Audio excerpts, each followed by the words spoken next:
ఏపీలో మద్యం షాపులకు మందుగుడిగా దరఖాస్తులు వస్తున్నాయి. ప్రభుత్వం ఊహించిన దానికంటే తక్కువ రెస్పాన్స్ వస్తోంది. పలుచోట్ల సిండికేట్ అవ్వడంతో తక్కువ అప్లికేషన్స్ వస్తున్నాయని అనుమానిస్తున్నారు.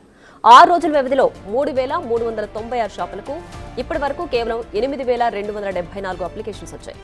అక్కడక్కడ కొన్ని చోట్ల ఎమ్మెల్యేల బెదిరింపుల వల్ల కూడా మద్యం దుకాణాలకు అప్లికేషన్స్ తగ్గాయన్న ప్రచారం జరుగుతోంది.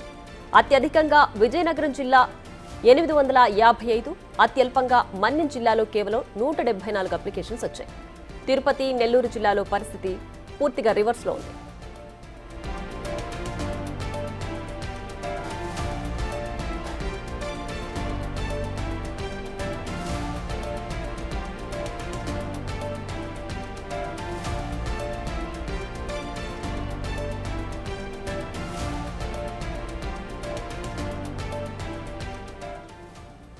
ఏపీలో మద్యం షాపులకు మందగుడిగా దరఖాస్తులు వస్తున్నాయి. ప్రభుత్వం ఊహించిన దానికంటే తక్కువ రెస్పాన్స్ వస్తోంది. పలుచోట్ల సిండికేట్ అవ్వడంతో తక్కువ అప్లికేషన్స్ వస్తున్నాయని అనుమానిస్తున్నారు. 6 రోజుల వ్యవధిలో 3,396 షాపులకు ఇప్పటి వరకు కేవలం 8,274 అప్లికేషన్స్ వచ్చాయి.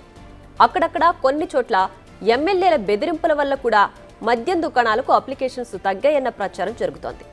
అత్యధికంగా విజయనగరం జిల్లాలో 855, అతి అల్పంగా మన్యం జిల్లాలో కేవలం 174 అప్లికేషన్స్ వచ్చాయి. తిరుపతి, నెల్లూరు జిల్లాలో పరిస్థితి పూర్తిగా రివర్స్లో ఉంది.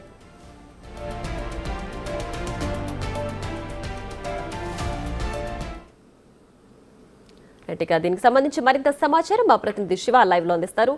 శివ, చెప్పండి, మద్యం దుకాణాలకు దరఖాస్తులు పూర్తిగా ప్రభుత్వం ఊహించిన దానికంటే చాలా తక్కువగా వస్తున్నట్టున్నాయి. అయితే దీనికి ఎమ్మెల్యేల బెదిరింపులు కూడా ఉన్నాయన్న అనుమానాలు వినిపిస్తున్నాయి. దీనికి సంబంధించి డీటెయిల్స్ ఏంటి? మొత్తం మీద చూసుకుంటే ఆంధ్రప్రదేశ్లో మద్యం షాపులకు సంబంధించి టెండర్ల ప్రక్రియ 4 రోజుల క్రితం ప్రారంభమైంది రాష్ట్ర వ్యాప్తంగా. అయితే మొదటి 2 రోజులు అమావాస్య ముందు, తర్వాత రోజు అమావాస్య కావడంతో పూర్తి స్థాయిలో మొదటి రోజు 200 అప్లికేషన్లు, రెండో రోజు 1,600 అప్లికేషన్లు వచ్చిన పరిస్థితి కనిపించింది. మూడో రోజు, 4వ రోజు బేరేజ్ వేసుకుంటే దాదాపుగా ఇప్పటి వరకు 8,200 పైగా అప్లికేషన్లు రావడం జరిగింది. మనం గతంలో 2004 నుంచి 2019 వరకు పరిశీలిస్తే అంటే దాదాపుగా 15 సంవత్సరాల పాటు చూసుకుంటే ప్రతి సీజన్ కూడా అంటే 2 సంవత్సరాలకు ఒకసారి ఈ టెండర్ ప్రక్రియ కొనసాగుతోంది.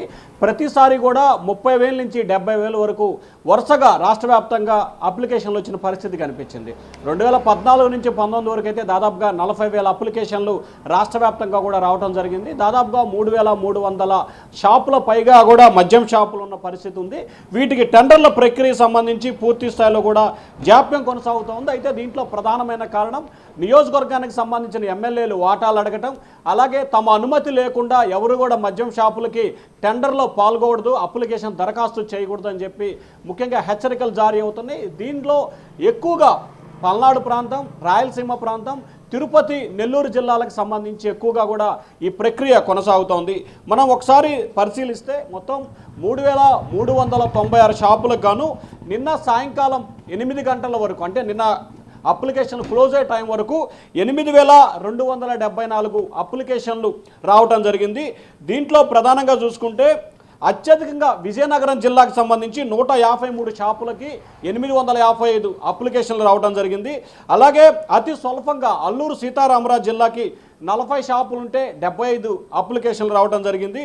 సత్యసాయి జిల్లాకు సంబంధించి 87 షాపులుంటే 132 అప్లికేషన్లు రావడం జరిగింది. ఉమ్మడి తిరుపతి, ఉమ్మడి నెల్లూరు జిల్లాకు సంబంధించి చాలా అంటే చాలా తక్కువగా నామినేషన్లు దాఖలవుతున్నాయి. ప్రతి జిల్లాలో కూడా 100 నుంచి 170 వరకు షాపులు ఉన్నాయి. ఒక్కొక్క షాపుకి యావరేజ్న గతంలో 20 నుంచి 25 చొప్పున అప్లికేషన్లు ఆమోదయ్యాయి. కానీ ఇప్పుడు మాత్రం కేవలం 3, 2, 1 చొప్పునే నామినేషన్లు దాఖలవుతున్నాయి. కొన్ని చోట్లయితే కేవలం 1, 2 అప్లికేషన్లు వచ్చిన పరిస్థితి కూడా ప్రధానంగా ఇప్పుడు చర్చనీయాంశమైంది. దీనికి ప్రధానమైన కారణం చూసుకుంటే అధికార పార్టీకి సంబంధించిన శాసనసభ్యులు ఇప్పటికే ఆ మండలానికి, నియోజకవర్గానికి సంబంధించి ఎన్ని షాపులు అయితే వస్తున్నాయో ఆ షాపులకు సంబంధించి అనుచరులకి, నేతలకి ఇప్పటికే డిసైడ్ చేశారు. షాప్ నెంబర్ 3 ఇతనికి, 4 ఇతనికి, 5 ఇతనికి, 6 ఇతనికి పేరుతో డిసైడ్ చేయడం జరిగింది. ఇంతవరకు టెండర్ ప్రక్రియ పూర్తవ్వలేదు, ఎవరికి షాపులు వస్తాయో తెలీదు. కానీ నియోజకవర్గానికి సంబంధించిన ప్రజాప్రతినిధులు మాత్రం ఇప్పటికే షాపులని పంచడం జరిగింది, ఎవరెవరికి ఏ షాప్ అనేది. ఆ తర్వాత ఎవరికైతే అప్లికేషన్ దాఖలు చేసి లాటరీలో వస్తాయో వారి వద్ద నుంచి వీరు బలవంతంగా తీసుకోవటమా లేకపోతే నామినేషన్ అప్లికేషన్ దాఖలు చేయకుండా చేసే ప్రయత్నాలు అయితే చేస్తున్న పరిస్థితి కనిపిస్తూ ఉంది. ముఖ్యంగా ఉభయ గోదావరి జిల్లాలో అయితే మాత్రం మీరు ఎవరైనా నామినేషన్ అప్లికేషన్ పెట్టుకోండి, మాకు మాత్రం 30 నుంచి 40% వాటా ఇవ్వాలనేది ప్రతిపాదన ఉభయ గోదావరి జిల్లాలో వస్తుంది. అలాగే గుంటూరు, కృష్ణా, ప్రకాశం జిల్లాలకు సంబంధించి మాత్రం ఆ నియోజకవర్గానికి సంబంధించిన ప్రజాప్రతినిధుల అనుమతి లేకుండా మాత్రం ఎక్కడా కూడా అప్లికేషన్లు దాఖలు చేసే పరిస్థితి కనిపించట్లేదు.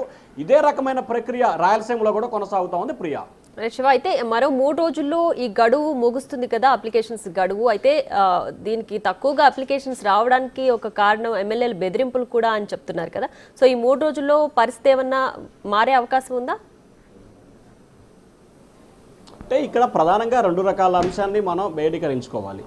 ఆక్షన్ సిస్టంలో వైన్ షాపుల ప్రక్రియ కొనసాగుతూ ఉంది. అంటే వైన్ షాపులకు సంబంధించి ఒకరు 1 లక్ష వేస్తే ఇంకొకరు 2 లక్షలు, ఇంకోళ్ళు 3 లక్షలు వేసి ఎట్లాగైనా షాపును దక్కించుకోవాలనే పరిస్థితి ఇక్కడ ఉంటుంది. కానీ ఇప్పుడు అధికార పార్టీకి సంబంధించిన ఎమ్మెల్యేని ఇన్వాల్వ్ అవటం, వారే అప్లికేషన్లు దాఖలు చేయటం, వారి అనుమతి లేకుండా చేస్తున్న పరిస్థితి ఉంది. కాబట్టి అప్లికేషన్లు దాఖలు చేసే పరిస్థితి అయితే చాలా తక్కువగా ఉంది.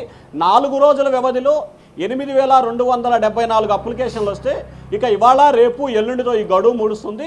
మరొక 5-6 వేల అప్లికేషన్ల కంటే ఎక్కువ వచ్చే పరిస్థితి లేదనేది ఎక్సైజ్ శాఖ అభిప్రాయం వ్యక్తం చేస్తూ ఉంది. ఇదే పరిస్థితి కనుక కొనసాగితే ఎక్సైజ్ శాఖకి 100 కోట్ల రూపాయల నష్టం వాటిల్లే అవకాశం ఉంటుంది. ఎందుకంటే మన ఉదాహరణకు చూసుకుంటే 2007, 2006లో ఉమ్మడి గుంటూరు జిల్లాకు సంబంధించి దాచేపల్లిలో ఒక షాప్కి దాదాపుగా 5,30,00,000కి షాప్ను ఆక్షన్ బాటం కూడా జరిగింది. అంటే ఒక్కొక్క షాపుకి 5 కోట్ల ఆక్షన్ ఆ రోజు పోయింది. కానీ ఇవాళ అదే షాపుని మనం బేరేజ్ వేసుకుంటే 50 లక్షలు, 70 లక్షలు, కోటి రూపాయలలోపే వేసే పరిస్థితి. ఎందుకంటే అక్కడ పోటీ లేకుండా చేసే ప్రక్రియ కొనసాగుతూ ఉంది. సో ఒక పల్నాడు జిల్లానే కాదు, రాష్ట్ర వ్యాప్తంగా కూడా ఇదే ప్రక్రియ కొనసాగుతూ ఉంది. కాబట్టి వాస్తవానికి రిఫండబుల్ కాకుండా 2 లక్షలు అప్లికేషన్ ఫీజు పెట్టారు. అలాగే ఆక్షన్కి సంబంధించి షాపులు ఉంటాయి. సరాసరిన ఒక్కొక్క షాపు 2 సంవత్సరాల కాల పరిమితి ఉండే ఈ షాపుకి మినిమం 80 లక్షల నుంచి 2 కోట్ల వరకు ధర పలుకుతుందని చెప్పి ప్రభుత్వం అంచనా వేస్తుంది. అంటే దాదాపుగా 3,374 షాపులకు సంబంధించి 1,000 కోట్ల రూపాయల ఆదాయం వస్తుందని చెప్పి ప్రభుత్వం అయితే అంచనా వేస్తూ ఉంది. కానీ అధికార పార్టీకి సంబంధించిన శాసనసభ్యులు చేస్తున్న ప్రక్రియ మూలంగా కేవలం ఇది 500-600 కోట్లకే పరిమితం అవుతుందా అనే ఆలోచన అయితే ప్రస్తుతం కనిపిస్తూ ఉంది. మరి దీనిపై ప్రభుత్వం ఏ రకమైన చర్యలు తీసుకోబోతుంది, అధికార పార్టీకి సంబంధించిన ఎమ్మెల్యేలకి ప్రభుత్వం, ముఖ్యమంత్రి ఏ రకమైన హెచ్చరికలు ఇవ్వబోతున్నారు ఏమిటి అనే చర్చ అయితే ప్రస్తుతం కొనసాగుతూ ఉంది. Priya, right Shiva, thanks for the updates.